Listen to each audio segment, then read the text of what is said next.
Welcome to another wonderful Susannah Calloway audiobook. We are excited to have you with us. Before we begin the story, please like and subscribe to our channel and share it with friends. This allows us to continue adding free clean Western romance audiobooks for you to enjoy. The following title is copyrighted by Susannah Calloway, Western romance author. Now, find a comfortable spot, relax, and enjoy the story. The Bride Took a Detour. Chapter 1.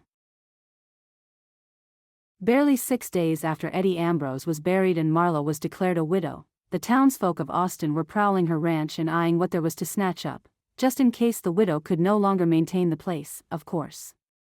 And the townsfolk were pretty darn sure she couldn't. Since Eddie's passing, only Marla's friend Delilah bothered to drop in to check on her. Delilah's husband had recently become sheriff, and Delilah had tried to hire Marla to help on their ranch for a little extra money. The problem was Marla's own ranch needed every hour of her time, and she couldn't afford a minute away. But in time, Marla was forced to face facts. She couldn't do it. She couldn't run the ranch alone, and she had no money to hire help. Plus there was her daughter Maisie to provide for. No, as much as it hurt her, she had been forced to come up with another plan and fast. Having met her late husband Eddie through an ad seeking a mail-order bride, Marla decided to try it for a second time. She knew she'd never love again, but she was convinced that remarrying was the only way to raise young Maisie and live a halfway comfortable life. Thank God, things had gone along as well as could be expected, and everything was nearly in order. With a heavy heart and a tired body, Marla forked the remaining pile of hay into the barn and dusted off her dress with calloused hands. Gathering up her skirt, she began to head back toward the old farmhouse where Maisie was climbing onto a swing that hung from the rafters. Pausing to cast a longing look over the ranch, Marla sighed. She would miss this place, and Eddie, and all they had shared together. Tears pooled at the edges of her eyes, but she blinked them back. The best and happiest years of her life had been spent there. Hearing a holler, she glanced up at once. On the other side of the fence, she spotted Clay Moses, a reserved and unfriendly man who thought little of anyone but himself, or so she surmised. He was calling his dog into the barn. Routinely, Clay had scowled at Marla and turned his back whenever she tried to converse with him. Being neighborly was all she was doing, but he wouldn't have a thing to do with her. So she'd given up on him long ago, thinking he was simply a cranky man who preferred being left alone. Her departed Eddie had played poker with him and a few others on occasion, but outside of what Eddie had told her, she knew little about Clay Moses and planned to keep it that way. The man was older than her by around 5 years. Yet despite his cold shoulder, she grudgingly admitted he was muscular and easy to look at. His blonde locks and green eyes, she was certain, had a lot to do with why certain young women from Austin could be seen hanging about his place in the late evenings. She grimaced at the thought, such an undignified lifestyle.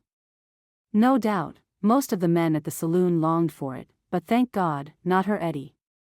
Her Eddie was one of the good ones. You gonna stand out here and cry all day? Delilah's voice pulled her back to reality.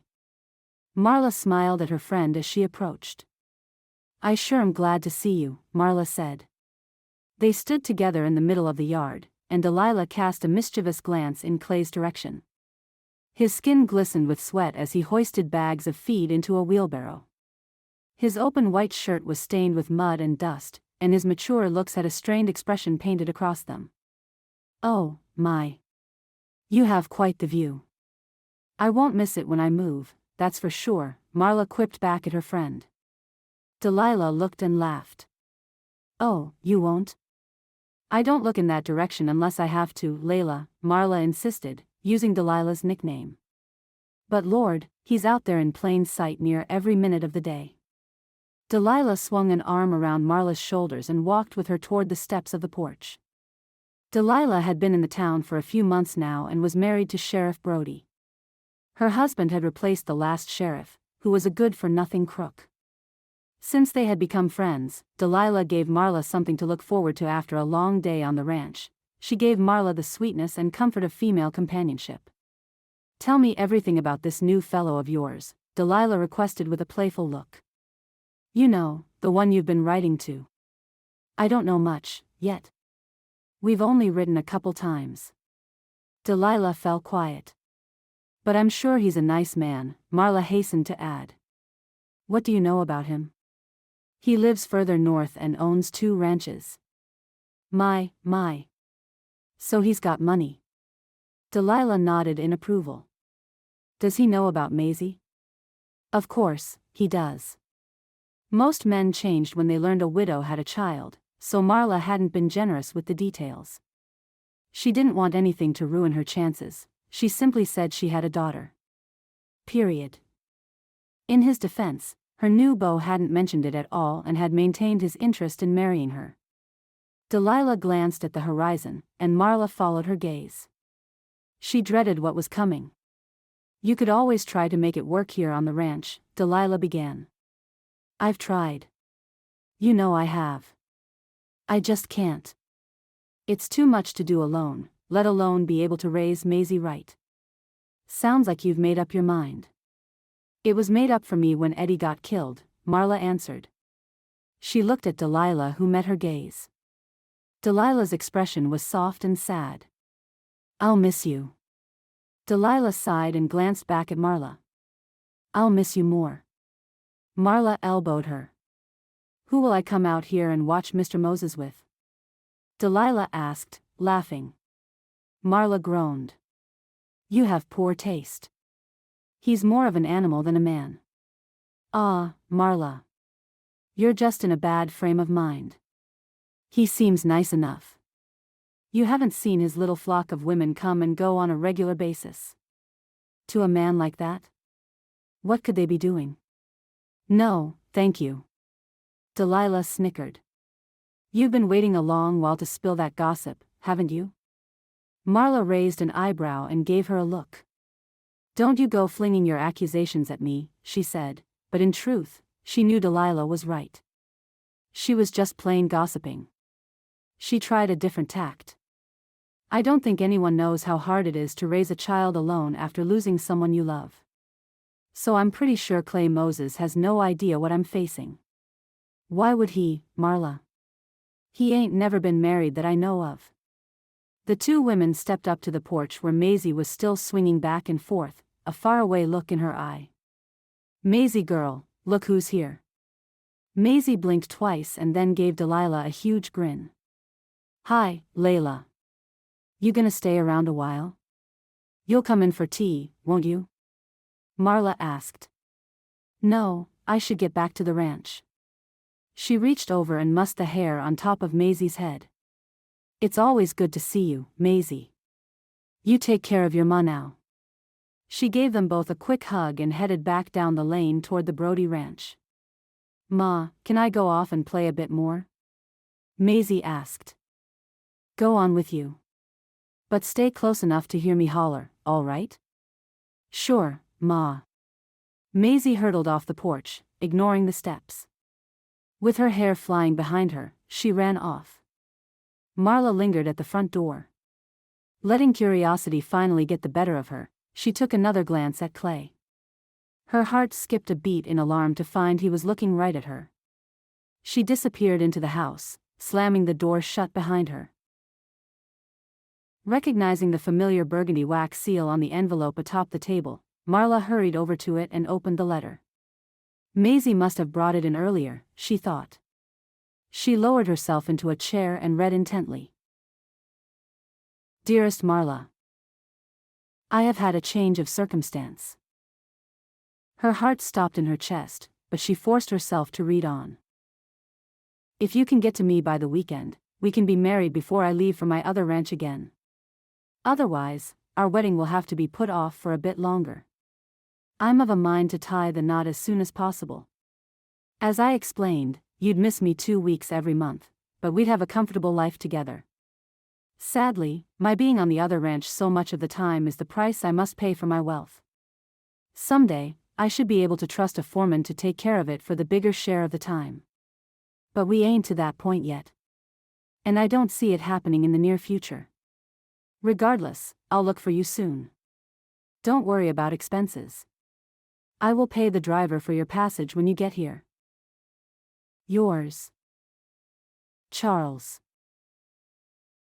Marla set the letter down on the wooden table and leaned back against her chair. The cool would soothe her. She had thought he was going to cancel their plans entirely. She wiped her palms on her dress as her heart hammered in her chest. Breathe, Marla. It's all right. He's still going to marry you. She would need to take Maisie and leave town in 2 days to make it there by the weekend. But at least they had a plan now, something certain to look forward to. Her mind whirled with all she had to accomplish. And despite the courageous front she'd put on for her friend, she wasn't pleased about leaving Austin, but she needed stability for Maisie. And she wasn't going to get it by staying on a ranch she couldn't handle. In the beginning, right after Eddie died, she'd put forth a good fight. And if it was just her, she'd probably stick it out. But it wasn't just her. She had a daughter to consider. Getting up, Marla went over to the front door and pulled it open. She was angered to spot Maisie across the yard, speaking to Clay. She scowled and hollered at the girl, "Maisie Jane, you come in here right now." "Yes, Ma." Maisie shouted back, sounding none too pleased. But she came, nevertheless. Marla eyed her daughter, who had a daisy chain wrapped around her wrist. She was toying with it as she skipped to the door. "Wipe that look off of your face, young lady," Marla ordered as Maisie reached the house. "Now tell me, is Mr. Moses your uncle?" "No. Is he your pa?" "No." Maisie squeaked, her voice high and pained. Marla felt a moment of regret for her words, but she went on. "Then what business do you have speaking with him?" "He said he misses my pa, too." "He barely even knew your pa," Marla said bluntly. Maisie flinched, making Marla wish she hadn't been so curt. "Come inside, we need to talk." 15 minutes had passed since Marla told Maisie that they would be leaving the ranch and everything to do with their old life. She'd made every effort to ease the news to Maisie without causing too much upset, but she had failed miserably. She could still hear Maisie upstairs slamming doors and crying. The girl was 8 and didn't want to leave her home or friends or animals. Deep down, Marla didn't want to leave either. She hadn't asked for this. Now, all she could do was try to salvage their lives and piece them back together. "Why'd you die on us, anyway, Eddie? Why'd you have to fall under that wagon?" She asked for the 100th time, working to keep her anger at bay. Tears crept up on her, and she only realized she was crying when one hit the table and pooled on its smooth wood. She wiped her cheeks and took a deep breath. "You have to do what's best, not what you want," she scolded herself. "Stay strong." Casting a glance around the house that she and Eddie had decorated with so much joy and hope, she did what she was worst at. She said goodbye. The next morning, Maisie sat on top of her suitcase on the wide porch as Marla dealt with the carriage owner. They had agreed upon a figure, but now he was wanting an exorbitant fee from Maisie. Marla scowled at him. "I'm recently widowed. This is all I can afford." Inwardly, she was annoyed with her husband-to-be. Charles's offer to reimburse expenses didn't help a bit with the cost up front. "Sorry, ma'am. I can't take you further than half a day on that." He hoisted his short, bulging body back into the driver's seat. Marla's blood boiled, but she reined it in, knowing one misstep could cost her and Maisie from beginning their new life with Charles. She tried a different approach and gave him a coy look through her thick fluttering lashes. "Please, sir. I'd be ever so grateful for your help." But he was already shaking his head. "Sorry. Rules is rules." With that, he whipped the horse and trotted back down the narrow lane and disappeared round the bend. "Darn it." Marla kicked at her luggage in frustration. Now what? If they didn't show up, Charles would take it as a rejection. Then he would be gone for 2 weeks, and she had no means to get a letter to wherever in the tarnation his other ranch was located. Turning on her heel, she glowered as she saw Clay and Maisie talking again. When had that girl run off from the porch? The pair leaned against his white picket fence, with Clay on one side, and Maisie on the other. The duo faced Marla, watching her approach. Clay doffed his hat at her, and Marla nodded with a forced smile. Maisie, come on. We need to get to town. Aren't we taking the carriage or wagon or whatever? She asked. It's gonna be mighty heavy lugging our bags. Our plans have changed, Marla said crisply. Let's go. Clay toyed with a strand of hay between his lips, rolling it from the right to the left as he eyed Marla's luggage heaped on the porch. I can take you to town, he offered. Every cell in her body was itching to say no, but then she glanced at Maisie. The child couldn't possibly help carry their luggage that far. Fine. I'll pay. No need, Clay said, waving a hand at the idea. Come on over. He held out a hand to Maisie and helped her over the fence. Maisie rushed to the stable as though she was familiar with the ranch. Maisie Jane, get back here. Marla hollered as she gripped Clay's extended hand to climb over the fence. Clay had a firm grip and a steady hand, and he guided her over the fence. He averted his gaze when she leaned forward to gather her dress, which surprised her. She'd pegged him as a woman gawker for sure. In fact, he was being pleasant all around. But she had no time to entertain her suspicions. She had a job to do. She followed her daughter, determined to speak no more than necessary. Clay went to fetch the luggage and then hurried back to stroll along behind her. Where are you headed in such a rush? He asked as they approached Maisie, who was stroking a majestic sand-colored horse. The horse rubbed its nose on the little girl's shoulder, who laughed. Maisie loved all animals on their ranch. In truth, she loved all animals everywhere, and Marla knew her daughter would miss her favorite animals the most. I'm to be married, she said, her attention back on the matter at hand. Clay whistled under his breath. Marla glanced at him. He wore an expression of silent censure, and it infuriated her. He was judging her. She half expected it, knowing he would never understand what it was like for a widow with a child to work the land alone. She's a good kid, he said after a moment, nodding at Maisie. Marla looked him in the eye. With all due respect, ain't no need for us to keep up the pretense of conversation. She figured she was doing both him and herself a favor by ending it then and there. As far as she was concerned, they never did and never would share any common ground. When she saw the look of amusement in his eyes, it gave her a moment's pause. She blew out her breath and wondered at herself. Just why was she acting so cantankerous? What had put the bee in her bonnet? And she had just been blaming him for judging her. As you wish. Clay nodded briskly. He walked past her and caught up to Maisie. What say, you ride up front with me, he offered. Her eyes lit up, but before she could speak, Marla interrupted.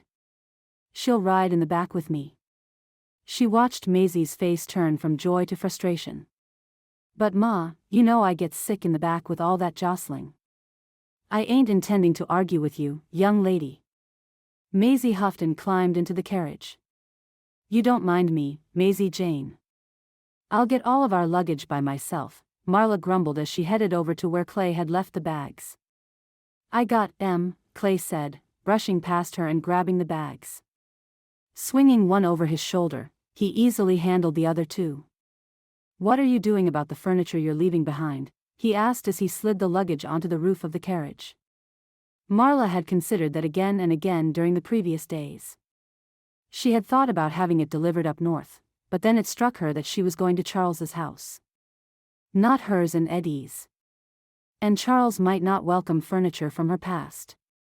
I'm selling it off with the rest of the ranch. All the memories, huh? Marla clenched her jaw. They're my memories, and I will do with them what I deem best. All right, all right. I'm just, well, a bit surprised is all. Ain't been that long since your husband passed. I know how long it's been, Marla answered, her voice so tight, it threatened to crack. Truth was, she knew to the very day and hour how long it had been. Excruciating, pain-filled months. I'm sorry. For your loss, I mean. Marla looked at him and couldn't keep the chagrin from her face. He was sorry for her loss, but he didn't seem a bit sorry for his criticism. Thank you, she muttered and climbed into the carriage. Maisie had her knees drawn up to her chin, and she looked at her mother. "So, we ain't coming back, are we?" Her high voice grew thick with sorrow. Marla could hardly bring herself to respond. They'd already been over this. She could put on a brave face in front of Clay, but not before Maisie. "Honey, it's for the best. It's best for us to stay at home, Ma. In a few years, I'll be big enough to help you with the ranch a lot more." "And what do we do until then?"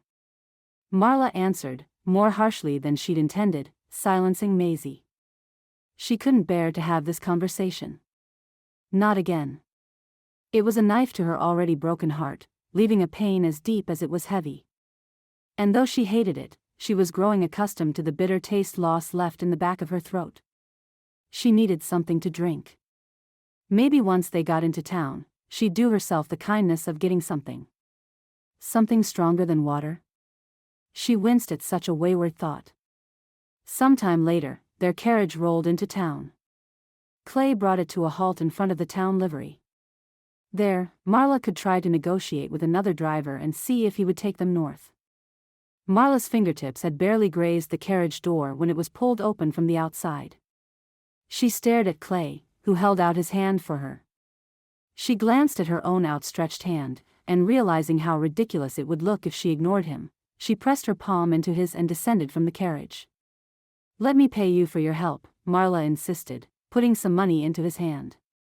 He shook his head, refusing it, but she had no intention of being indebted to him. "I ain't taking your money," he said, trying to hand it back to her. Marla stepped back. "I don't have time to negotiate with you, Mr. Moses. I need to sort out a ride." She made sure she won the exchange before heading into the driver's area. Chapter 2. When Marla emerged 10 minutes later, her expression was deflated. She raised her eyes to see Clay lifting Maisie up onto his back like Eddie used to do. "Maisie, get down!" Marla cried. The image of her daughter on another man's back was too blinding to stomach just yet. She inwardly flinched. "You'd better get used to another man, my girl. You're about to marry Charles Layton." Maisie landed on the ground with a giggle. "Did you sort out a driver?" Clay asked as he slapped the dust off his trousers. "No. The fares have gone sky high. And with the latest storms they've run into, they don't wish to travel up that way for another week or so." Marla tried to mentally calculate how long it would take her and Maisie to get as far as they could by carriage and then walk the remainder of the way. Her answer: too long. She looked at her 8-year-old. Would a mother really make her child walk to her new life? She sighed heavily.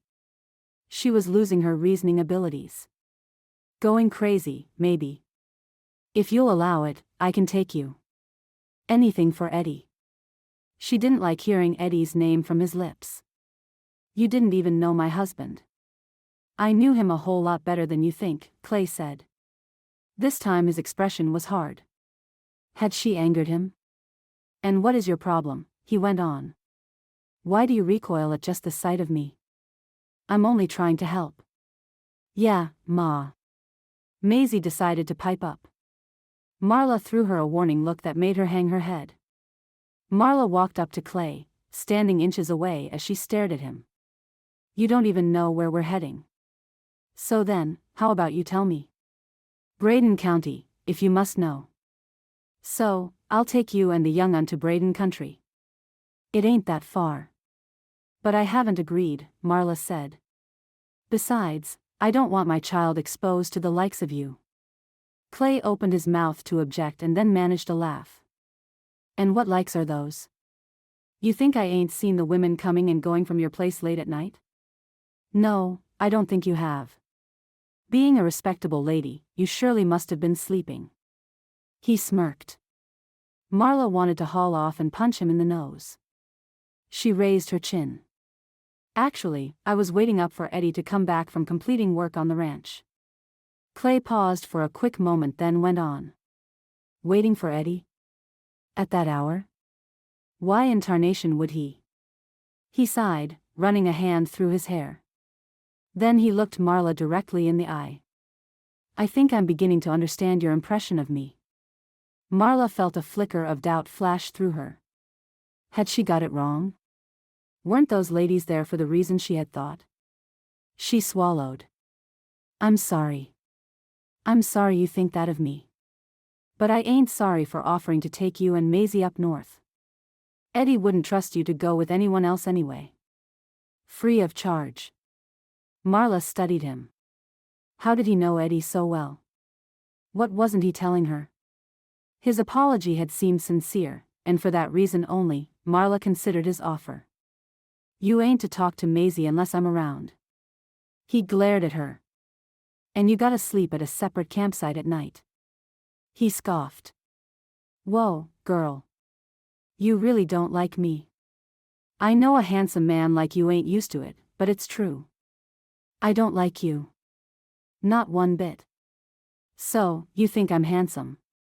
He smiled at her, looking mighty flattered. You fool, Marla. She groaned. Had Delilah not alerted her to how handsome Clay Moses was, Marla might not have even noticed. She balked. Who was she trying to fool? Of course, she would have noticed. He basically pranced half-naked around his ranch. Do you agree to my terms? Do we have a deal? We have a deal, he muttered, his voice angry. Marla's eyes widened when she noticed the daisy bracelet he wore on his own wrist, matching Maisie's of the other day. Marla didn't question it, but it made her uncomfortable. Had he no boundaries? He wasn't Maisie's pa, not to mention the girl was still grieving. How could he be so friendly with her? She swallowed her concern. Once she was with Charles and in their new home, everything would be all right. The first 3 hours of the journey were spent mostly in silence, broken only by Maisie stifling a sob every 20 minutes or so. Finally, Marla pulled her into her arms and cradled her until she fell asleep. Clay drove the carriage at a fast but cautious pace, and she appreciated it. All too often, drivers didn't care for the poor folks being flung about inside the hard-wooded interior. Clay's carriage was a beauty. The seats were leather and stuffed with cotton for comfort, even the back of the seats were padded. The wood was polished and resembled the richness of an old cherry oak tree. She wondered if Clay had worked on the carriage himself or if it was a gift. Maybe it was passed down from his father. The carriage creaked to a halt. Peeking through the window, Marla noticed it had now gone quite dark outside. She listened for Clay. She heard a single grunt followed by footsteps leading away from the carriage. She gently placed the sleeping Maisie down onto the seat and looked through the other window.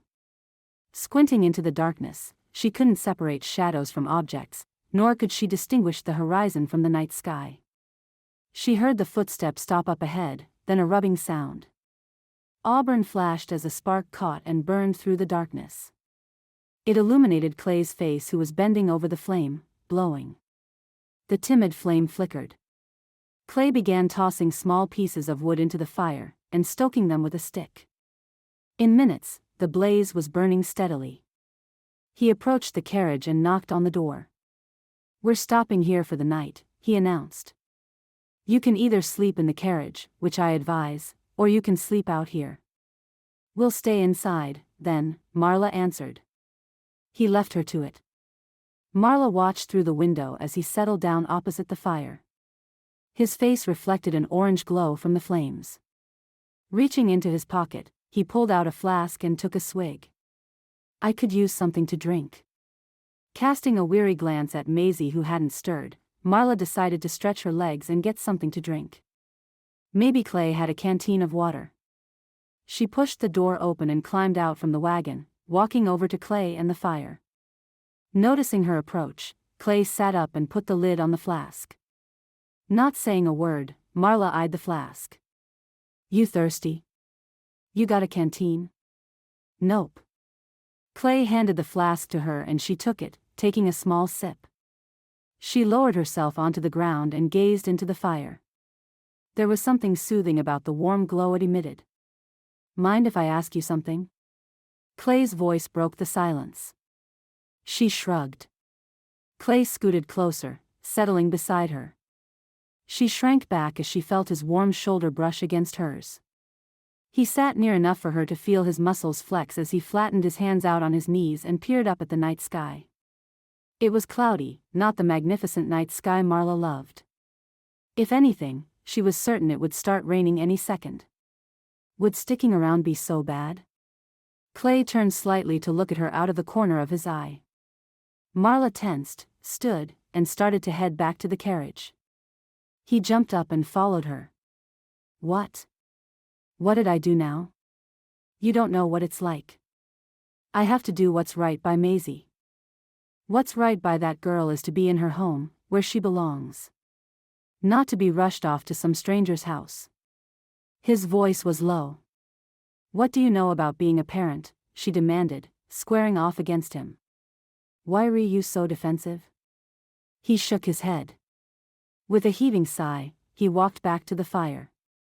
She was stunned to realize she didn't want him to go. Why do you care? She called out. He sauntered back slowly, reluctantly, to stand in front of her. Because Eddie's body ain't hardly cold, and you're in one heck of a rush to move on. Before she could stop herself, her hand flew out and struck him across the face. She flinched, shocked at herself. Her heart raced, and she breathed heavily. Her hand throbbed from the slap. Clay stared at her. The silent night air stretched between them. Marla couldn't stop trembling. Sorry, she breathed the word. Forgive me. I was out of line, he mumbled. Marla blinked, and her eyes misted over. Why was she so out of control? She drew in an unsteady breath. What did you mean earlier?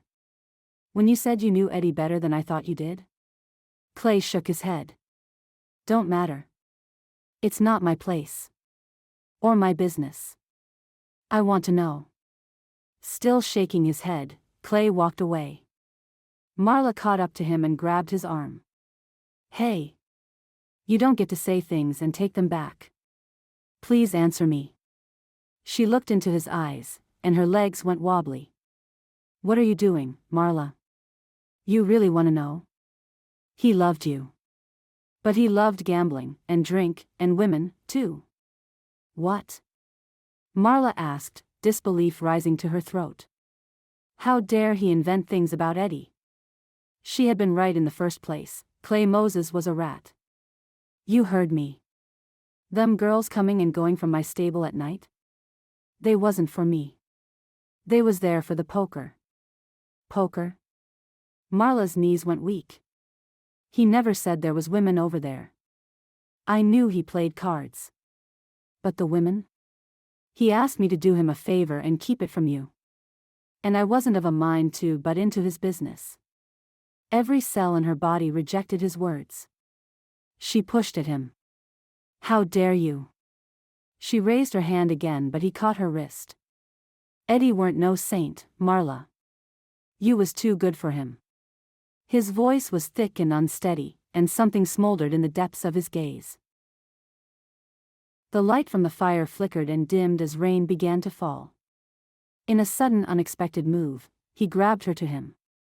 Marla wanted to fight him, wanted to hit him again for what he'd said and for taking her in his arms.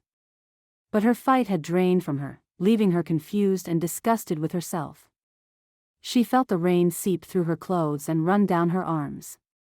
Get it together. She chided herself.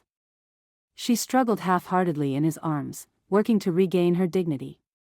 Eddie would never do that to me and Maisie, she finally protested. She stiffened, but her voice had lost its edge. Ask yourself why he was always so late getting back. He released her as the increasing rain battered them. No, Marla said, shaking her head. The rain plastered her hair to her face and neck, and she shivered in the cold. She stepped back, and Clay dropped his arms to his sides. No, she said again, this time more loudly. It's the truth. Don't, she mumbled. Sweeping past him, she stumbled toward the carriage, her soft dress winding itself around her legs. Once inside, she pulled the door shut and began to sob. Maisie stirred and sat up. Ma? Ma? What's wrong? She cried, sidling over to where Marla had slumped. Marla heard the fear in her daughter's voice and swallowed hard. Nothing. I'm sorry to wake you, honey. I was just missing your pa is all. Go on back to sleep. Everything's okay. Maisie held on to her mother, and the pair of them cried softly, their sobs muffled by the sound of rainfall thundering on the roof. With time, Maisie fell back into a restless sleep, but Marla sat there, wet and awake. The rain continued most of the night, and Marla felt it oddly comforting. Her mind circled as she mulled over what she had learned. Clay had, for whatever reason, protected Marla's illusion of a perfect life when Eddie was still alive, only to rip it away after his death. Had he planned to disillusion her? Or had he only revealed it because she'd forced the issue? At the first light of morning, a knock at the carriage door drew her attention. I'm taking you back to town. This was a bad idea, Clay's voice said from the other side of the door. Marla crawled over Maisie and climbed out of the carriage. I think you need more time, Clay said. I never meant to tell you all that. Any of it. And for that, I'm sorry. But being that's how it worked out, I think it best we head back to town. You can find another ride or you can go back home and work through some things. Work through some things? Like what? Nothing's changed. I got no more options this morning than I had last night, Marla said, stunned.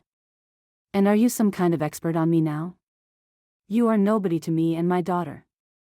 You don't get to swoop in and start ordering my life. Marla realized she was shouting, but she couldn't stop herself. Who'll work the ranch? Who'll help support Maisie and me? Don't you think I've considered all that? I will help you, he bellowed. Don't act so surprised. If you can marry a stranger, you can sure as heck marry a man you've lived next door to all these years. You've lost your mind. No, Marla. I haven't. The only thing I ever lost was he abruptly cut himself off. Marla's senses were electric as she held his gaze. She remembered the day she had ridden into town after answering the ad for a mail-order bride. She had found both Eddie and Clay waiting for her. Being that the ad and letters had only been signed, a rancher, she remembered her confusion as to which one was her beau. What followed, however, set her straight. Eddie wrote her another letter after she got there. She relived it as if it were only yesterday. He had sheepishly approached her in the cafe and slipped a piece of paper onto the table. After reading it, Marla knew Eddie was the man she'd marry. She had never read of a love so tender. However, she never did quite understand why he'd seemed stumped about the letters she'd received back home before she had arrived. Whenever she mentioned what was in them, he'd changed the subject. And after the letter in the cafe, she'd never seen him write again. Not to her. Not to anyone. But she hadn't been concerned. There'd been no further need of words on paper. They were married and could share with real words. Face to face. As she stared at Clay in the early morning light, a hideous truth began to take form in the darkest corner of her mind, and she didn't know if she could bear to face it. Was Clay the one who had written her in the first place? Will you say something? Did you ever write me? Marla managed. Clay cursed under his breath and removed his hat. He kicked a pebble into the flames. So you done figured it out? I did. All of them letters. And the first day at the cafe, when you rode into town. Eddie was meant to tell you it was from me, but the idiot was so in love with you that. But you didn't say anything, Marla stammered. And the letters that got me to come to town in the first place? So they were yours, too? Clay nodded. Tears stung her eyes. She didn't know if she felt betrayal or anguish or anger. Or all three. Her entire life had been based on a lie. Maisie, Eddie, how perfect it all was, none of it had been real. But you didn't say anything, she accused him again, her voice louder. By then, it was too late. You was crazy about him. Any fool could see that. Marla scoffed, looking away. Clay stepped forward and cupped her chin with his hand, turning her face toward him. Marla, he quit most of his drinking and brawling. For you. The gambling, the other. He weren't perfect, but he was making an effort. Marla shook her head, unable to meet Clay's eyes. God, I've been such a fool, Clay said. He wiped her tears, but she pushed him away. Please just take me and my daughter to Charles so I can leave this godforsaken life behind me. Clay was silent for a long moment. Is that what you want? His voice was quiet. Marla gazed at him and saw the flecks of gray in his brown beard. She saw how his soft eyes reflected the fire burning nearby. She braced herself and nodded. They had lost their chance, if there ever had been one in the first place. It was time to move on. It's what I want, she affirmed, raising her chin. Then I'll take you. Clay's shoulders sagged for a quick second, but then he straightened them. He climbed into the driver's seat and waited for Marla to enter the carriage. Giddy up. She heard him shout, and the carriage lurched into action, creaking and rattling as they rode faster than before and onward toward the heavy black sky. Marla was numb as she thought over the last 10 years of her life. She felt a fool for not seeing through the charming Eddie. Clay had always been cold and reserved with her, and now she understood why. But who was he to decide for her by lying and letting her marry Eddie under false pretenses? But in fairness, she had fallen for Eddie hard and completely. She had been blind to anyone else around her. She blew out her breath. It didn't matter either way, she concluded. Eddie was gone and her best years had been spent. The memory of Eddie was only more painful than before, and for that she would never forgive Clay. He had destroyed her past. So now, she would meet Charles and introduce him to Maisie, and the three of them would start fresh. In fact, Charles working elsewhere half of the month would give Maisie time to get used to the new ranch. It would be a real help to her daughter's adjustment. Charles seemed to be a good man. Heck, he would be a better man than Eddie and Clay had turned out to be. Or so she hoped. Chapter 3. Clay pulled the carriage off the winding drive and onto the property, although it was still quite a distance from the house. Marla wasn't sure why. Was he simply wanting to get rid of them as quickly as possible? As Marla descended from the carriage, her hand was taken by a man she could only assume was Charles. His graying hair was thick and fell heavily to his shoulders. His black eyes were close-set, and his teeth were slightly yellowed. Miss Marla? Why, it's wonderful to finally lay eyes on you. He smiled warmly as he helped her out of the carriage. Marla smiled back. Up close, she noted his skin was chapped and leathery, reflecting years of outside work. He seemed nice enough. She swallowed her nerves and kept her smile fixed in place. Charles extended a hand to Maisie and helped her down. Maisie gave him a bothered look, but he smiled, seeming not to notice. And you must be Maisie. Your ma told me about you. I'm mighty happy you're here. Turning to the mass of greenery around them, he grinned. There are acres of fun and work to be had out here. This is all yours now. He chuckled, and this seemed to brighten Maisie's mood. Clay grunted as he hoisted the luggage down off the carriage. Marla prayed he wouldn't ruin things for her. Here's your luggage. Oh, won't you take it up to the door? Charles asked. Clay glanced at Marla, and Marla looked away. Charles had mistaken Clay for an actual driver. Sure, Clay answered. His face was set in stone, and Marla wondered if he was going to explode. He looked ready to blow. Or maybe he was just sick of her and regretted their driving arrangement. I'll pay you at the house, Charles told Clay. No need. Clay's words were tight. Charles raised his eyebrows, but didn't argue. He took Marla's hand, and the two walked behind Clay. But Marla couldn't take her eyes off Clay. He claimed to have been in love with her for so long, yet he had never said a thing. Not one thing. Either his love was weak, or it was so strong that he left her alone.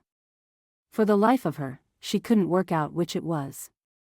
The rain had stopped, but the grass, though lusciously green, was sludgy and difficult to walk through.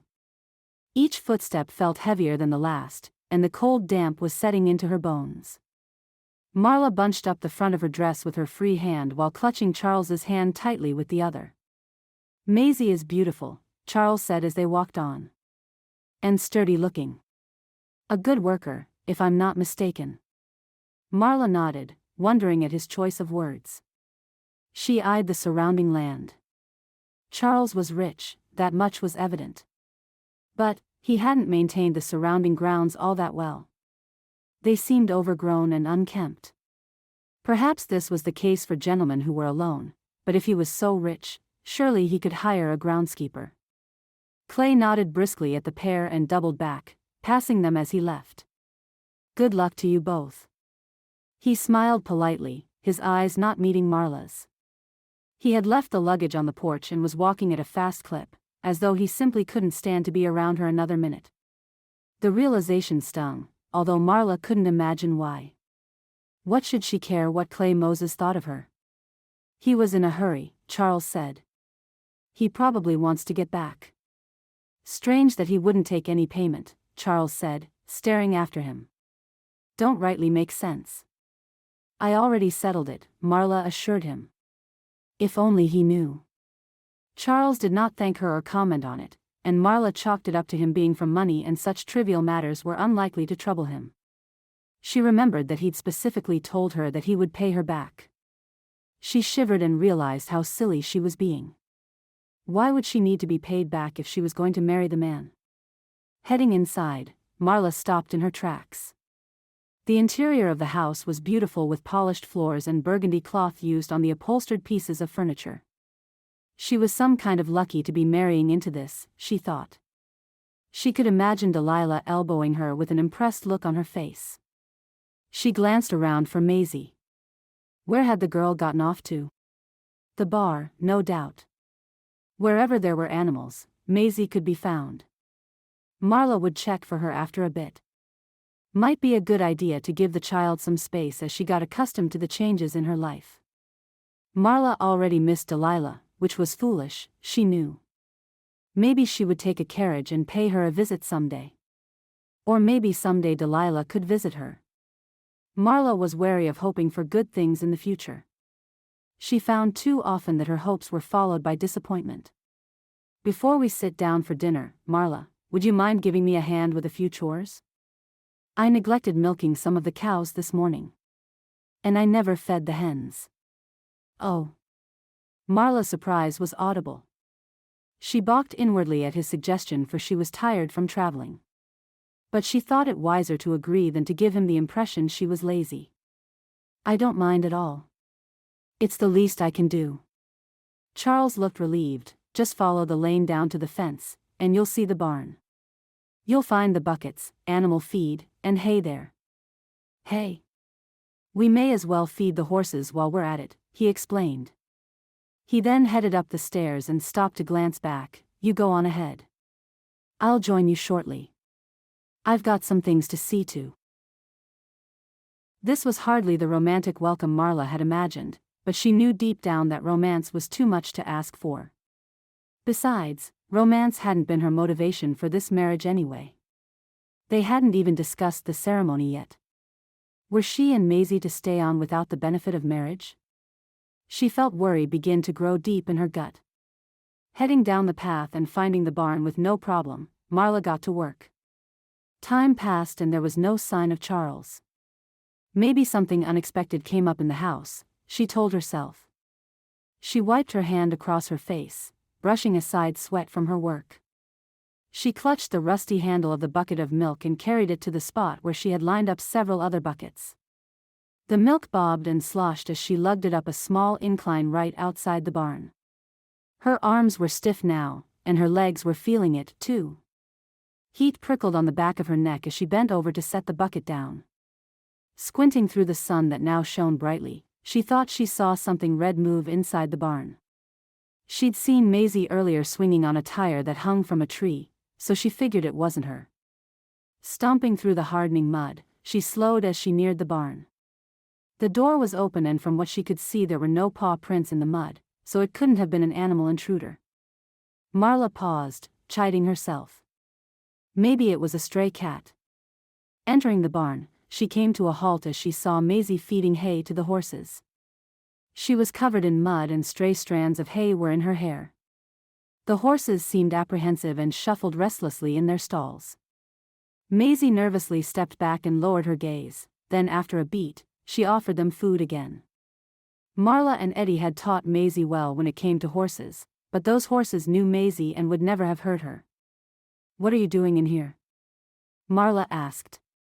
"You leave them horses to me until they get to know you better." Maisie gave her mother a shrug and continued her attempt to feed the horses. "You know how dangerous it is. One of them animals could hoof you in the head." Marla scolded, going forward and taking the hay from Maisie's hands and dropping it to the ground. "I was just trying to help, Ma." "Help me by going back out on that swing," Marla instructed in a tone that was both gentle but firm. "But Mr. Charles asked me to feed the horses." Marla tilted her head. "What?" "Mr. Charles, he told me to feed them. Said it would be awful helpful." As Marla eyed her dirt-covered daughter, anger started to brew in her gut. How could he? Those horses didn't know her. What was he thinking? She stopped herself from going down that trail of thought. It was better to get all the evidence before leaping to conclusions. "Honey, did he ask or tell?" "He told." Maisie shrugged again. "But it's okay, Ma. We gotta give to get, right? You said that's what grown-ups do." Marla frowned. The child never forgot a thing. "Come on, let's go wash you up." She put out a hand to her daughter and led her back up the path. "Ma, don't make him mad. Mr. Moses already done left. Who would take us home?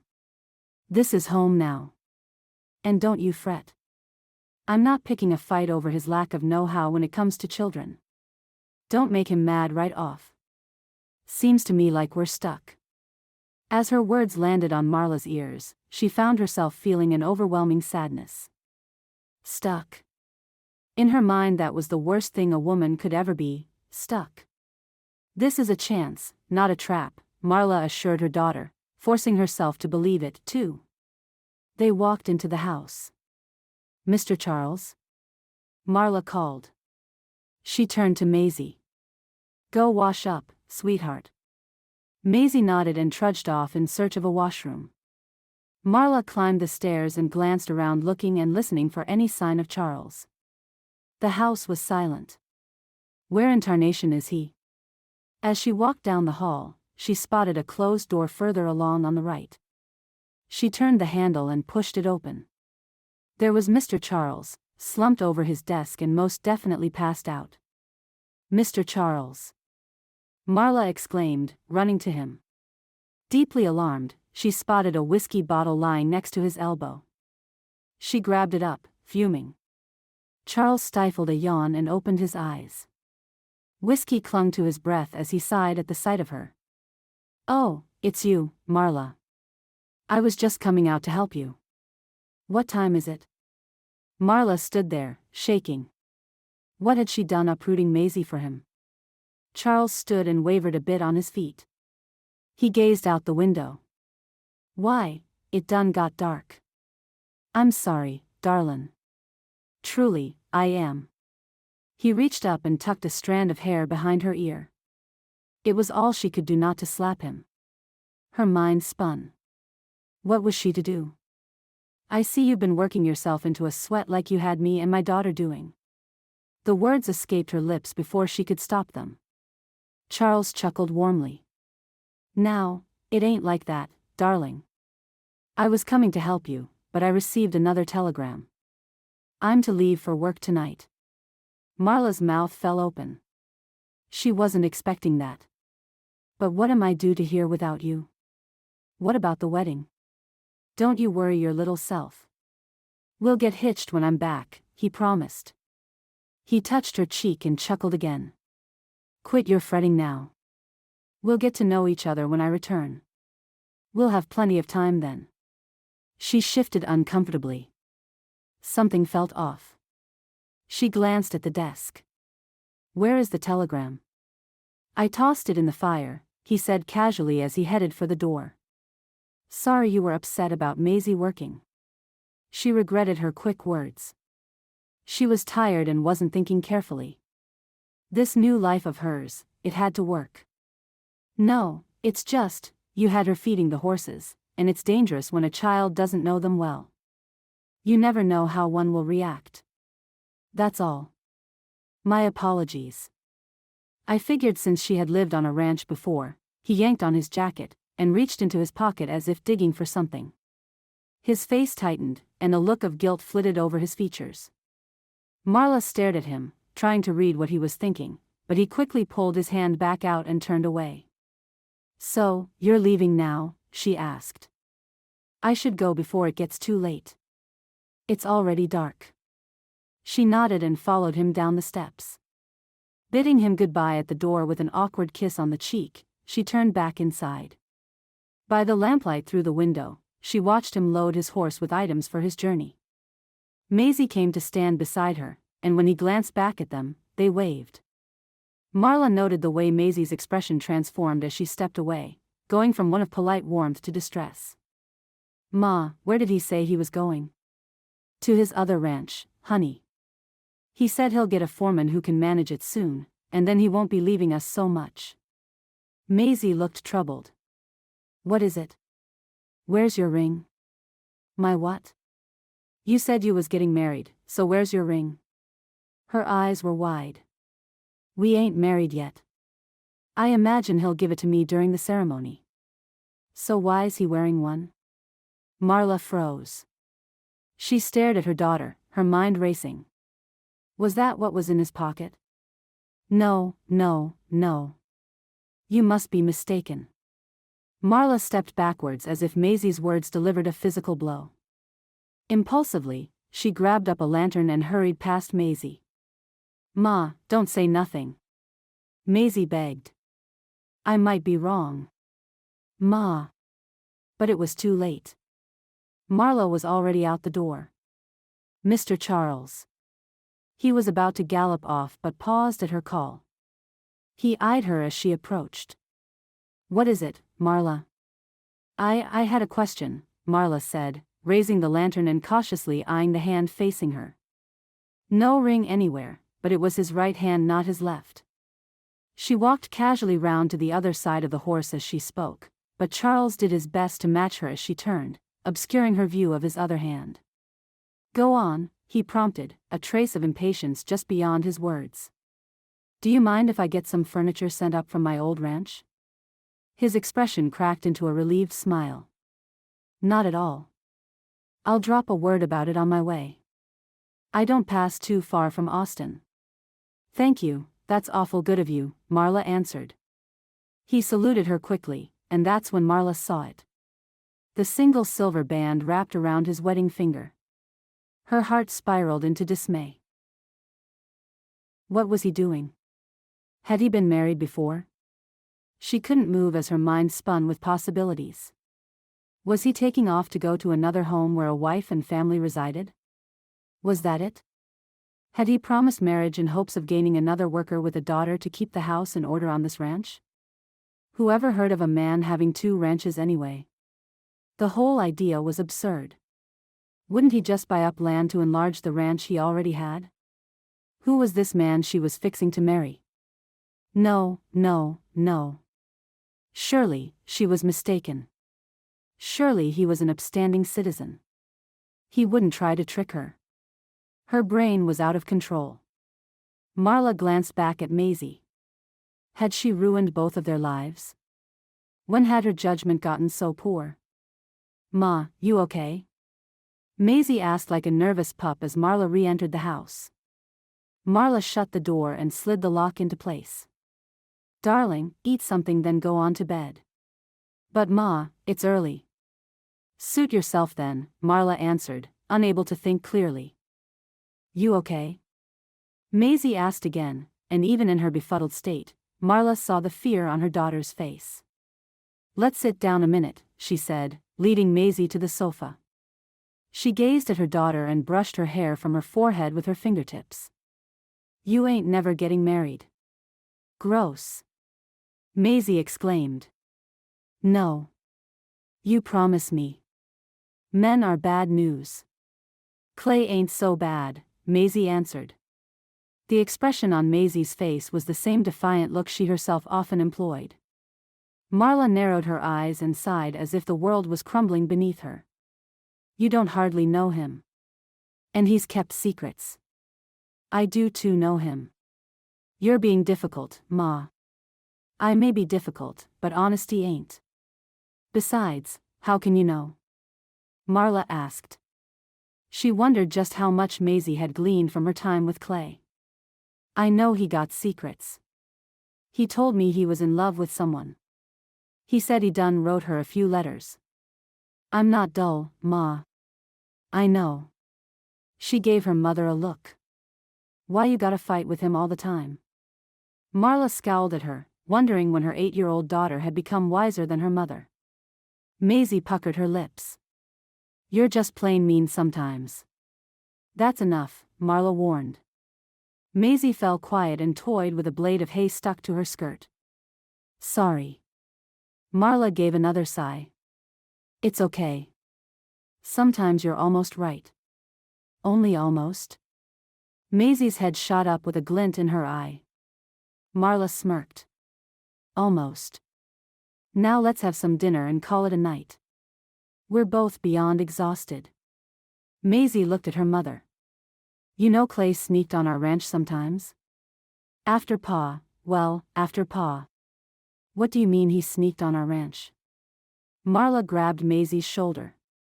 I watched through my window sometimes. When you were in your room crying at night. He'd sneak over, and I saw him doing stuff in the lamplight. Marla's alarm increased. Doing stuff? Mucking out the stalls and stuff like that. You thought I'd done it all, but I didn't. He helped. Marla blinked and something in her heart started to crack. Maisie, I can't hear this right now. Don't tell him I told. He might get mad at me. Oh, for heaven's sakes. Marla stood and took her hand, pulling her toward the kitchen. Let's get something to eat. You should tell him you're sorry. Marla stopped walking and pursed her lips. Well, you oughta. You been mean to him. Marla chose to ignore Maisie's last declaration. Her own heart was in such turmoil, she couldn't think straight. She found some cold beef and chunks of bread. The two of them ate quickly, and Maisie nearly dropped her head into her food as her eyes fluttered closed. Come on, little girl. Let's find you a bed. Marla was relieved to locate a spare bed upstairs that was made up. She tucked Maisie in and kissed her forehead. Good night.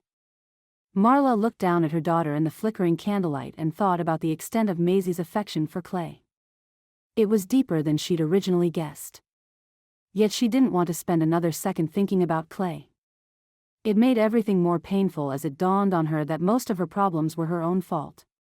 She decided to deal with Charles upon his return. If he wanted a worker, he could pay her rather than marry her, and he could darn well explain himself then. And as for Clay, it would be best never see the man again, Marla resolved as she collapsed onto a bed and buried her face in her pillow. Good riddance to him and every other man. Chapter 4. The days passed, and Marla and Maisie worked out a schedule on the ranch. Charles had half a dozen or so field hands, and they went about their business, not interfering with the two newcomers, which suited Marla just fine. She was in no mood to make acquaintance with any more men for quite some time. She wondered if her suspicions about Charles were correct. She had dug through everything she could find in the house, searching for clues. The only thing she discovered was a child's drawing of a horse tucked beneath some ledger books in his desk. She had stood for a long while, staring at the crude animal figure, trying to determine the age of the child who'd drawn it. Wondering just who the child was. His son?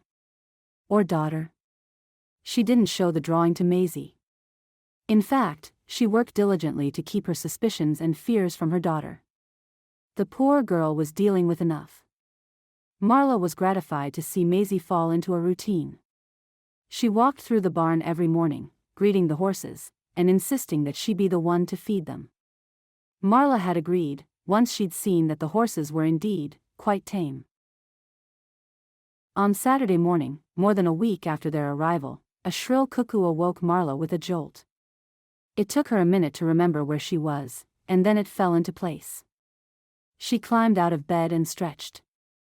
Her arms were sore, and her legs were stiff from the work of the last week. It didn't escape her notice that she could have been on her own ranch working that hard. But she knew that without hiring field hands, her efforts would never be enough to save it. She groaned as she blinked into the sunlight that poured in through the window. One glance outside told her that it was warm enough for the grass to have dried up from the rains the day before. She saw movement near the front porch, and her brow furrowed at the sign of a familiar carriage. "What?" she muttered, incredulous. Why was Clay's carriage outside? She slipped quickly down the stairs toward the living quarters, only to spot Clay and Maisie carrying a small cabinet Eddie had carved for Marla into the parlor. They were positioning it toward the corner. Marla stood speechless, watching them. "To your left," Clay warned her daughter. Maisie clipped her elbow on the rough corner of a wooden doorframe. She cried out, nearly dropping the cabinet. Marla was ready to rush forward and intervene, but something held her back. Clay righted the piece of furniture and set it down. He hurried to Maisie's aid. "You all right, honey? It stings," Maisie cried, her face screwed up into a ball of pain. Clay pressed her elbow as if feeling for a break. "Just rest it. You're gonna be fine." Clay wore a plaid flannel shirt and light brown trousers, and even though Marla dreaded the sight of him, he made her heart skip a beat. Which irritated her no end. "I'll take care of her," Marla announced, finding her voice. She stepped into the room between Clay and Maisie. Clay held up both hands. His warm, burning eyes stared into hers. Marla swallowed with difficulty and raised her chin. "What are you doing here? I thought we were done." As her words left her lips, she winced at how unfeeling she sounded. After what Maisie had revealed the other night about his help on their ranch, she should at least give him some grudging respect. "Mr. Charles put in a request for your furniture to be delivered, and the fellas asked me to bring it. They knew I'd want to be the one to haul it anyway. Reminders of Ed. Please don't say Ed's name." She held up her hand and shook her head. Now why she had uttered such a thing? She groaned silently. What was it about this man that made her lose control of her own tongue? Though she wasn't looking at him, she felt him shift. Not say Eddie's name? "Why's that?" he asked, impatience flooding his voice. Turning to face him, Marla folded her arms. "You know why." "But did he? Did she? Because I'm the one who loved you? Because I was the one who wrote them letters?" Marla flinched at his use of loved. Past tense. "Is that what bothers you, Marla, or is it the fact that you might just care some for me, too?" Marla stepped back and felt the heat rise to her face. "Just finish the job, Clay. Then you can go." Clay straightened and held her gaze. "Ma," Maisie pleaded, tugging at her arm. Clay stalked toward the door. "Don't you worry, Maisie. It's all right. And Marla, you don't have to tell me twice." Maisie ran after him. "Mr. Moses, wait," she cried, and her voice cracked. "This is all my fault." She began to sob. Clay stopped to embrace her. He patted her head. "No, it ain't. Don't even think such a thing. Sometimes grown-ups just can't get along." He gently touched the tip of her nose with his finger, then he wiped her tears with the back of his hands. "I'm gonna unload those last 2 pieces. I'll put 'em under the porch roof. You be a good girl, Maisie. We'll see each other again, someday. I'm sure of it." Maisie turned on her heel and ran back to Marla, who had watched the tender scene from the doorway. Marla pulled a crying Maisie inside and shut the door. Maisie pressed her hands on her hips. "You're awful. I told you I liked him. I want him to stay. Why are you sending him away? And I told him that you liked him, too." Marla gaped at her. Why would you say such a thing? Why wouldn't I? It's true. Maisie.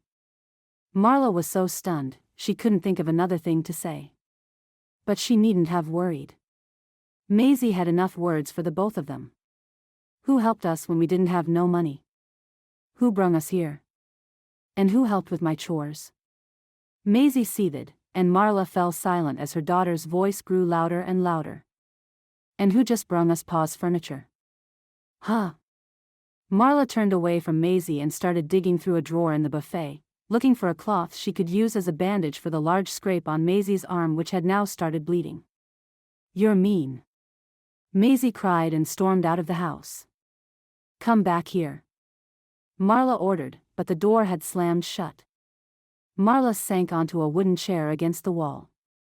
She knew from experience that Maisie just needed some cool down time. Then, she'd be back. She always comes back, Marla reassured herself. She heard Clay's carriage pull away from the house. She couldn't sit like a lump of mud all day. The thought of Clay leaving was nearly as upsetting as Maisie running off in a huff. Marla jumped up and began pacing around the house. She thought of the desperate look on Maisie's face until she began to feel uneasy. What if she doesn't come back? What if she gets herself into some kind of mess? Marla ran to the front door and pulled on her boots. She threw a cloak over her shoulders and headed out in search of her. The fights she and Maisie had shared over the past few years played over and over in her mind, and Marla felt lost. What kind of mother was she to let her 8-year-old run off angry like that? She had no idea where to even start looking for Maisie. Back on their ranch, she knew all of Maisie's favorite spots. It never took her long to find the child. But there on Charles's ranch? She wasn't sure. If, God forbid, anything happened to Maisie, Marla wouldn't be able to go on living. Don't think like that, she told herself. You'll find her. Marla forced her thoughts to happier things and happier times while her eyes and ears searched restlessly for Maisie.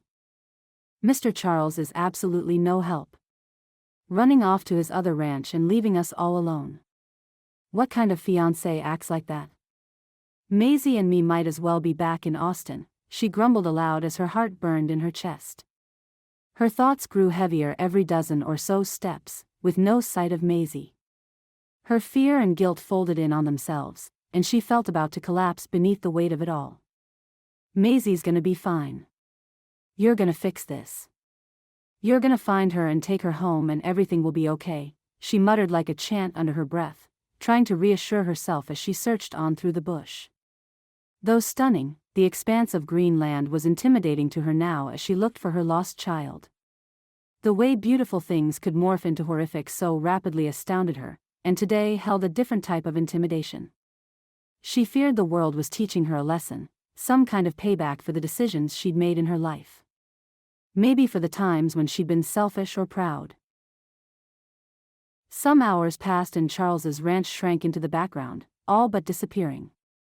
With birds flying low, and the sun harshly shining down on her back, Marla had little idea of where she was. Were there to be two of them lost now? And why hadn't she taken a horse? And bringing a cloak had been senseless in that heat. She thought again that her reasoning powers lately were pathetic. Maybe Maisie had stormed off toward Austin. She had all the youth and the passion to think she could do it. Marla shuddered. The route was far from safe and way too long, especially for a lonely little girl. As the possibility flitted through her mind, Marla saw an overturned wagon on the side of the road, eclipsed by two large boulders. Was someone there? Maybe they could help her. She increased her speed, running now, toward the wagon. Hello, she called. Anyone around? She heard someone crying and hurried to the wagon. She climbed over the side, and her heart jumped to her throat. She jerked back, but it was too late. He'd seen her. A man with a straggly beard had a shotgun pointed straight at her. His frenzied expression echoed through her brain as he stood over a dying fire. His face transformed into a wicked glower as he cocked the shotgun. Marla glanced back over her shoulder, wondering if she could run for it. She heard soft muffled sobs coming from behind the boulder to her left. Maisie? Is that Maisie? Is she okay? She didn't dare look that way, wanting to keep all the attention on herself. So long as Maisie was alive, she could figure it out. She could get out of this. She backed away from the wagon, raising both hands in surrender. The bandit came around and eyed her. He swung his gun in a wide berth. He'd obviously done this hundreds of times before. What do we have here? The mama? Maybe she could play on his sympathy. She's my daughter. Please let us go. I just lost my husband. Well, ain't that a sorry tale? He stepped close and pressed his gun to her jaw. This mean you in the market, darling? He barked a laugh. Please, let us go, Marla begged. She looked around, trying to figure some way out of the mess. Oh, I'll let you go. Eventually. He narrowed his eyes. Don't you worry your pretty little face. Just give me everything you got, and I'll let the brat go, too. He kept the gun on Marla and shoved her toward the boulder. Marla stumbled over a stone, but righted herself as they circled the massive rock. Maisie, she cried upon seeing her daughter. She rushed to her and fell to the ground, pulling her into her arms. Maisie had been gagged and bound. But other than a cut on her cheek and the wound from earlier that day, she looked unhurt as far as Marla could tell. Relief grabbed Marla's breath, and hot tears trailed down her cheeks. She pulled at the cloth around Maisie's mouth and neck. You okay, honey? She asked, her heart hammering in her chest. Ain't this just the sweetest reunion? I knew someone would be coming for her soon. Now, empty your pockets. And you must have a ring somewhere, since you was married, the man drawled. He had lowered his gun, trying to get a look at Marla's hand. I don't have anything to give you. I got nothing. I'm a widow. And no ring, either. Eddie had never given her one, seeing as they were poor as dirt when they got married. The outlaw sniggered and spit a wad of black tobacco. 2 wayward drips ran down his chin. He pointed to her dress. Them clothes could fetch me something, he sneered. Not to mention, we could have a little fun. Wilson. A voice bellowed from around the boulder. The bandit's face grew pale, and he scuttled over to untie Maisie's hands. Marla jumped back, stunned. Who was there? What was happening? No Wilson around these parts, the bandit hollered, and Marla heard real fear in his voice. Don't you move, he warned. He shoved the gun in her chest, and she jerked back, wincing in pain. I mean it. You move and you're dead. But he wasn't looking at her anymore, and his hand with the gun drooped toward the ground. He had focused on the huge rock, his eyes bulging. Marla sank down to Maisie and clung on to her as tightly as she could. Maisie sobbed and hiccuped in Marla's arms. Marla kept her eyes glued to the back of the outlaw. He was attempting to crawl away, and Marla knew this was their chance. Come on, she whispered in Maisie's ear. She pulled on her daughter's arm, and she struggled up. They bent low, creeping in the opposite direction, toward thick brush. Get out here, came the voice from around the rock again. Marla froze. She knew that voice. What was he doing there? She and Maisie crouched low, hiding behind a bush. They turned to stare at Clay, who had now emerged to stand opposite the outlaw. The bandit was on his knees, his hands spread wide. Mr. Moses, Maisie whispered and let go of her mother to run forward. Marla reached out, caught her arm, and jerked her back. Are you crazy? She hissed. Stay put. For once, Maisie didn't fight her. She stayed put. Clay faced the man. We had an understanding. An understanding? Is Clay an outlaw, too? The outlaw pleaded, we do. I was just passing through. That's all. You were to leave this territory, or I promise to hunt you down like the dog you are and turn you in. Maisie sniffed loudly, pushing back her sobs. Clay's head snapped up. He spotted them in the bushes, and his expression turned from irritation to stark anger. He whirled back to the bandit. "Why are they here?" he roared. Marla emerged from the bushes, her bravado slowly returning. "He tied Maisie up and asked for our clothes." Marla wondered how Clay knew this person. She didn't reveal what else the man had in mind because Maisie didn't need to know. Marla's anger and indignation paled next to fury she now saw on Clay's face. The bandit shook his head frantically, and Clay swung out a fist connecting with his head and sending him down to the ground fast. The bandit groaned. "Maisie, bring me them ties he used on you," Clay ordered as he stood over the bandit and grabbed his wrists. Maisie scampered forward and handed the piece of rope to Clay. Clay tied the bandit up and wrestled him into the back of his carriage. It groaned under the sudden weight. "Let's get this piece of trash to the sheriff." "What do you say, Maisie?" Maisie nodded, hugging Clay. Clay held her, patting her head gently. "It's all right. Everything is going to be all right now.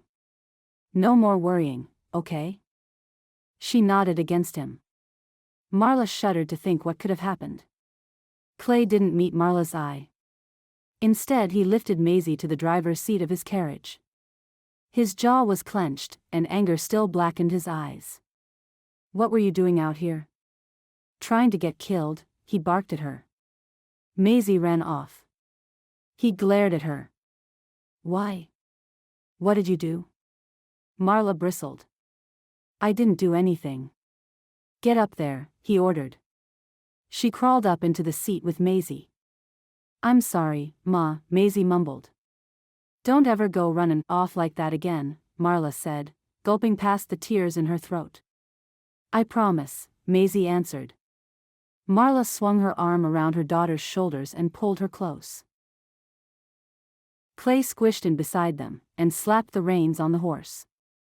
"I got to take him into Austin. You're just gonna have to suffer with it," he said grimly and glared at her. "Be grateful I had to make another stop on my way back after delivering your furniture." He breathed out through his teeth. "Otherwise, I wouldn't have been here in time." Marla nodded, completely put in her place now. She was faint with relief and exhaustion. She couldn't even whip up any resentment anymore. She couldn't muster up any for Clay, anyway. The man had saved them over and over again. She shook her head and fought the tears that wanted to fall. Would the nightmare that was her life never end? The ride was miserable. Marla was deeply aware of Clay's leg rubbing against hers at every turn of the wheel, sending an instant reaction shooting up her legs. With huge effort, she forced her thoughts away from his nearness. Maisie nodded off almost immediately, and neither Clay nor Marla said a thing. The exhaustion filled Marla to the point of nausea. More than once, she was jolted awake from juts in the road. And more than once, she was horrified to realize she'd fallen asleep on Clay's shoulder. But still, he didn't speak a word. They reached the sheriff's in the dead of night. Clay climbed down and went into the office that butted up to the local mercantile. Marla watched through the window as the sheriff and Clay exchanged words. Then the sheriff came out and roughhoused the bandit into the jailhouse. Both Marla and Maisie waited outside, huddled together on the seat. Clay came out of the sheriff's office and rubbed his hand over his whiskered jaw. He looked up at the two of them and sighed. "I'm taking you to Delilah's." Marla only nodded. It was coming on the wee hours of the morning when Clay pulled up to Delilah's and Jack's ranch house. Marla and Maisie climbed down from the carriage, and Clay pounded on the door. Jack answered and then called for Delilah. When Delilah came outside in her gown and saw Marla and Maisie, her mouth dropped open. "Marla? Maisie? What the?" Delilah hurried over to her friends and swept them both up in a giant hug. "Get on in here. Come on. I missed you, Aunt Layla," Maisie muttered, still half asleep. Delilah bent over so she met Maisie's eye and gave her cheek a loving squeeze. "I missed you too, sweetheart. I'll get coffee for all of you. Come in." Delilah herded them all inside. Clay hung back with Jack.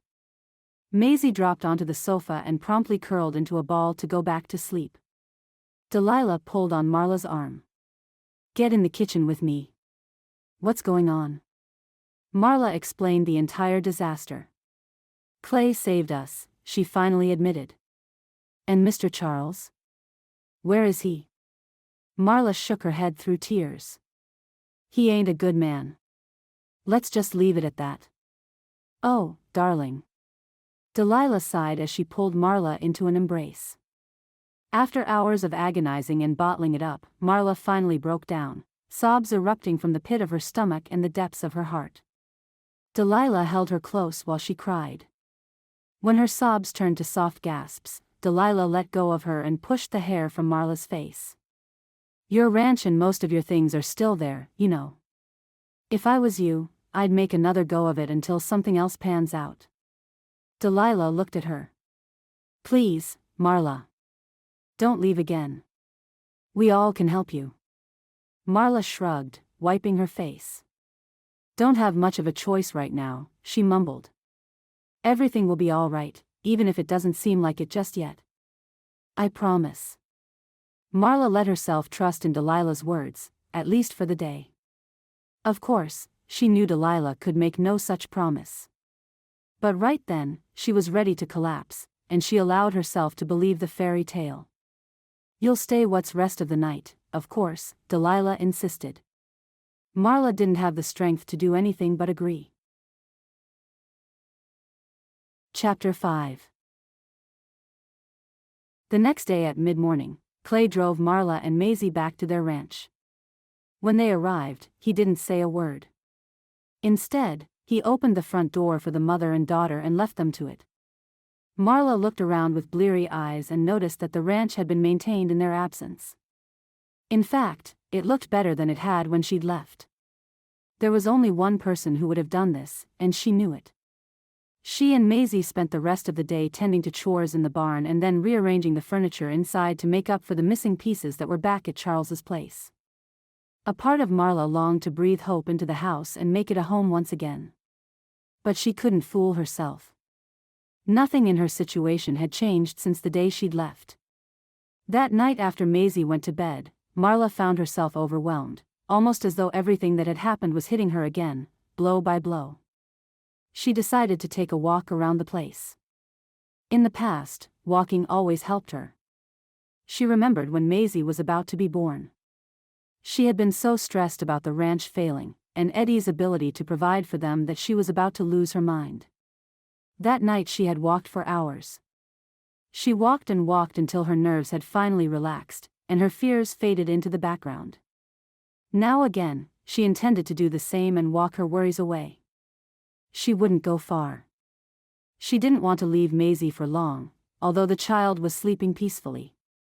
She set off across her yard in the growing darkness. She hadn't made it very far when she noticed an orange glow from just beyond the barn on Clay's spread. Was there a fire? It seemed odd, and then an irrational fear grabbed her. What if it was a real fire? A fire that was out of control? Clay would protect her ranch, just as he had protected her and Maisie numerous times. Maybe it was now her turn to protect him. Climbing over the fence, Marla raced toward the barn. A second thought struck her, this one grimmer than the last. What if Clay was hurt? What if she found his charred body burning in the fire? She ran faster, knowing she was succumbing to paranoia but unable to stop herself. As she rounded the corner, she skidded to a halt. Clay sat roasting a spit of meat over an open fire. She was so relieved, she nearly went up and smacked him. Instead, she exclaimed, "Thank God. I thought something was on fire." Clay stood and tipped his hat at her, then took it off and sat back down. "Sorry." He glanced at the fire. "Didn't mean to worry you. Bit late for that." Clay remained focused on the meat. Plumes of smoke hovered over it, and it smelt delicious. "That basil on there?" "It is." Had some dried basil stored up in the cellar. With his boot, he slid a tin plate of potatoes toward her. As she scrutinized the potatoes, she saw a chunk of meat beneath them. The aroma was tantalizing. She leaned down and picked up a piece of meat and took a bite. "Lord, this is good." The juices ran along the inside of her mouth. Didn't reckon anything I ever did would please you, Marla. Marla sucked in a breath. She deserved that. She glanced at him. He seemed quieter that night, less fiery. She wondered if everything that had happened had finally taken its toll on him, too. You all right? She asked, squatting by the fire. Clay gave her a shrug and carried on roasting. Marla studied her hands. Mustering her courage, she looked at him. Thank you. I owe you thanks for, she shook her head. For countless things. So, we ain't still at war? He asked with a wry smile, but his eyes didn't meet hers. Don't rightly know, she quipped. Her cheeks burned hot beneath the glow of the flames. War and love ain't all that different, you know. You keep on fighting for an ideal, and if you fail, well, at least you saddled up and tried. He spoke in a removed manner, as though he was thinking about it but barely aware he was saying it out loud.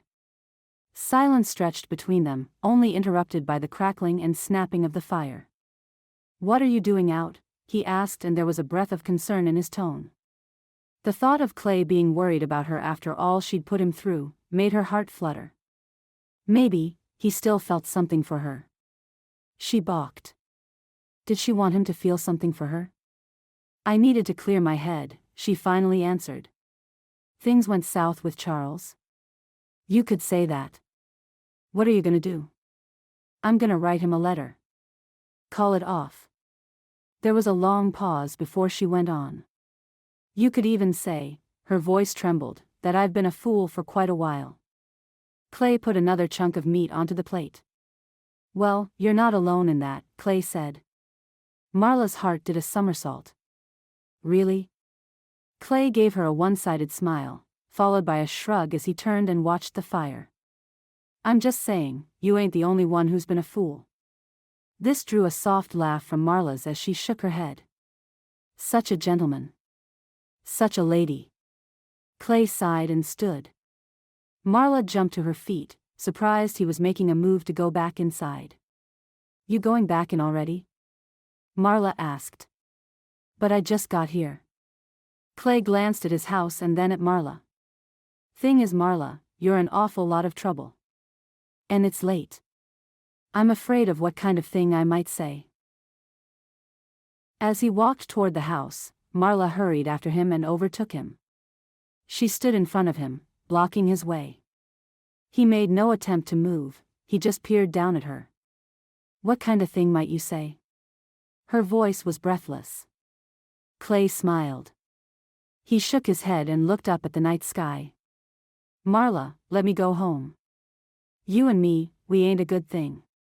We just hurt each other. Marla wouldn't budge. You mean that you protect me, and in return, I hurt you? Over and over. More silence from Clay. Marla nodded slowly, regret consuming her. She had hurt him. Way too many times. But she couldn't let it go, now. Not when the truth had finally forced itself into her heart. What kind of thing might you say? She pressed. He stepped forward to brush past her, but she planted a hand on his chest. He froze. She could feel his heart beating steadily through his shirt. Marla kept on. Maybe you'd say something kind of like, I've been a fool and you and me could be very happy together. Clay's eyes clouded over as she spoke. Or maybe you might say something like, Charles was a bad choice, but I ain't, and I should marry you if I want any chance of ever being happy. Clay shook his head. Marla flinched but kept on. Maybe you'd say something like, I've loved you all these years, and you've been an idiot for not realizing it or appreciating me. Or maybe you could even say, I'll marry you and together, me, you, and Maisie could be a family. Are times so bad that I'm your only option? Clay asked, his voice cold.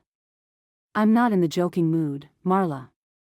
I ain't been in the joking mood for quite some time as far as you're concerned. Marla forced a smile, hiding the pain inside her heart. No. Times ain't so bad that you're my only option.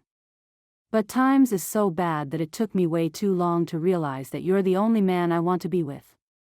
I guess you could say I took a bit of a detour to get to you. Clay looked away, and Marla began to panic. Had she waited too long? Was she making a fool of herself? He looked at her, his eyes holding hers. Her throat had gone dry, but she kept talking. Clay, you're the only option I want, and I know I don't deserve you. But maybe, she smiled through her tears. Maybe you're so rotten, you deserve me. This drew a chuckle from Clay, and she let herself begin to hope. Marla, that's just about the cruelest proposal I ever heard. Marla stared at him, and tears rolled down her cheeks. I'm a fool, he said. But I'd be honored to marry trouble like you. Marla ran a trembling hand along his jaw. He was so warm, and his honest eyes held her gaze. I wish I'd found you sooner, she murmured. Marla, I've been here the whole time. He cupped her chin in his hand and leaned forward to kiss her. The touch of his lips sent fire through her body. I won't be so blind again, she whispered. He pulled her into an embrace and held her close to his chest. She felt his heart beat against her ear and thought she'd never experienced anything sweeter. Clay Moses. The horrible man she vowed to despise forever. Clay Moses, she repeated to herself again. Her Clay Moses. Kiss me again, you fool, she whispered into his ear. The end. Thank you for listening to The Bride Took a Detour by Susannah Calloway. You can be assured that all her books are clean and wholesome. To find other romances by Susannah Calloway, as well as the other authors at Tika House Publishing, visit www.tikahousepublishing.com. Remember to hit like and subscribe, and we will see you in the next Susannah Calloway Western romance.